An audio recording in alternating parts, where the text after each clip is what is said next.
जादू टोना जैसी चीजें खतरनाक है, लेकिन जब उनका प्रयोग एक बहू के हाथों होता है तो वो कितनी मजेदार हो जाती है, खुद देखिए। रामगढ़ गांव में सुधा रहती थी। सुधा की सास उससे बड़ा काम कराती, तो पति ऐसा जो ना कभी घुमाने ले जाता और ना ही कभी कोई तोहफा लाता। बेचारी इस बात से हमेशा दुखी रहती, लेकिन एक दिन उसकी जिंदगी बदल जाती है। अरे सुधा, सारा दिन न जाने क्या क्या सपने देखती रहती है। जाकर कुछ बढ़िया सा खाना बना कर ले आ। सपना ना देखो तो क्या करूं, मेरे तो कर्म ही फूट गए जो ऐसे घर में शादी हो गई। इससे अच्छा तो माँ जी कोई फुल टाइम मेड ही रख लेते। ओहो, बढ़िया ही फुल टाइम मेड रखने वाली। मेरे बेटे के लिए तो विलायत से रिश्ते आ रहे थे।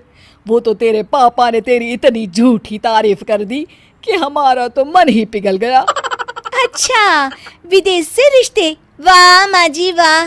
अरे भगवान से तो डरिए, विलायती बहू लाकर क्या गाय का गोबर लिपवाती।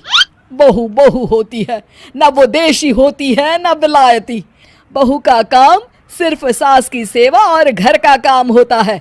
और सुन, तुझे मैं क्यों बताऊं कि मैं क्या करती? जाकर घर का काम कर।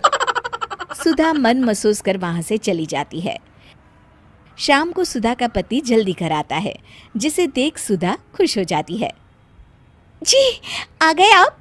जरूर मुझे कहीं घुमाने ले जाने का प्लान होगा आपका। सब समझती हूँ मैं। अरे नहीं भाग्यवान, घूमना क्या है, बस आज जल्दी बस मिल गई तो घर जल्दी पहुंच गया। अच्छा सुनो, जरा आज शाम की चाय के साथ पकोड़े भी तल लेना, बड़ा मन कर रहा है।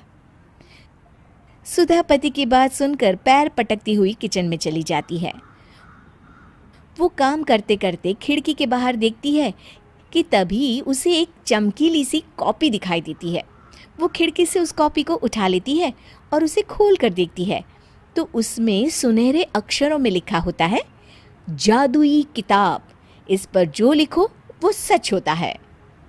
सुधा उस किताब को देखकर खुश हो जाती है और जल्दी से पास रखी पेंसिल उठाकर उसमें लिख देती है, मेरी सास सारा काम कर दे।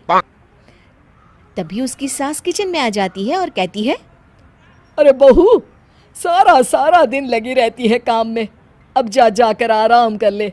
मैं तेरे लिए चाय और गर्मा गर्म पकोड़े लेकर आती हूँ। सुधा ये देखकर हैरान हो जाती है और कॉपी लेकर कमरे में आ जाती है। तभी वो देखती है कि उसका पति आराम से बैठकर किताब पढ़ रहा होता है। सुधा झट से कॉपी निकालकर उसमें लिखती है, मेरा पति मुझे घुमाने ले जाए। बस फिर क्या था, सुधा का पति किताब बगल में रख देता है और उससे कहता है, बहुत दिन हो गए हम कहीं घूमने नहीं गए ना, चलो कल मैं ऑफिस से छुट्टी ले लेता हूँ। सुधा ये सुनकर खुश हो जाती है कि तभी उसकी सास हाथ में चाय और पकोड़े लेकर खड़ी हो जाती है। चलो बहू, कुछ खा लो। अरे किस्मत वाले हैं हम जो हमें तू मिली, वरना मेरे बेटे की शादी कहीं तय ही नहीं हो रही थी। कोई लड़की इस घर में शादी नहीं करना चाहती थी। ले बहू, खा ले। अब तो सुधा की बल्ले बल्ले हो गई थी। सुधा की सास और पति बस उसके इशारों पर घूमते। एक दिन सुधा को सास का हार पसंद आ जाता है। वो सास से कहती है, माँ जी कितना खूबसूरत हार है, क्या ये हार आप मुझे दे देंगी? ओए होए, बढ़िया ही, मुझे दे देगी? अरे तेरी माँ ने दिया है ना मुझे, जो मैं तुझे दे दूँ? मैं अपने एक भी गहने तुझे कभी नहीं दूंगी। तभी सुधा अपने कमरे में जाती है और कॉपी में लिख देती है, सास के सारे गहने मेरे हो जाए।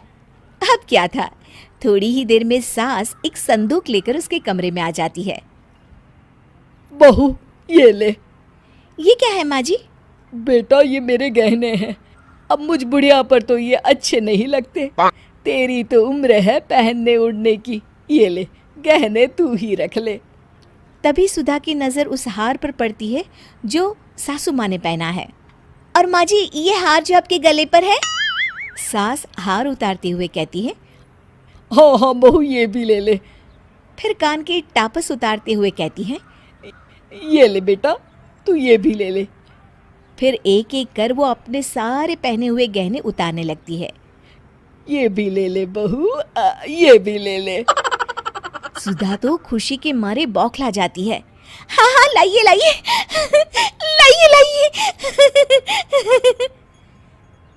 तभी सुधा का पति उसके पीछे आकर खड़ा हो जाता है और जोर से चिल्लाता है।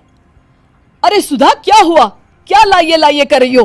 अरे जरा कढ़ाई में तो देख लो, सारे के सारे पकोड़े जल गए। तभी सुधा की सास भी उसके सामने आ जाती है। इस लड़की से तो एक काम ठीक से नहीं होता, दिन भर सपने ही देखती रहती है। तभी सुधा को होश आता है। वो खिड़की के बाहर देखती है जहां उसे कुछ दिखाई नहीं देता। दरअसल जादुई वादुई कुछ नहीं था, वो सिर्फ एक काल्पनिक सपना था जो सुधा अपनी जिंदगी से तंग आकर देख रही।